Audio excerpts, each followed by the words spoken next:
Okay, so I'm just getting ready to throw this guy into the case here. I'll have to throw this outside, freeze it, freeze the bearing, heat this up with the torch, put some of my gray silicone, Bond, this crankcase sealer.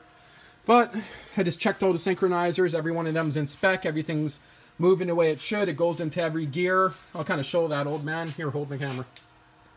You got it? Put it down here. Put it in neutral. Okay, that's neutral right now.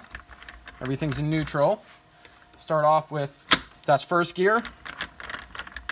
Spins fine. Second gear, spins fine. Put it back into neutral. This will be third gear, spins fine.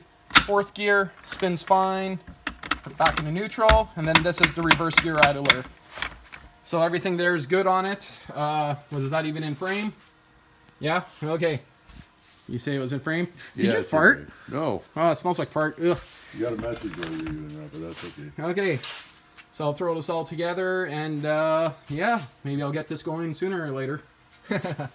Just give it one final cleaning and slap it in.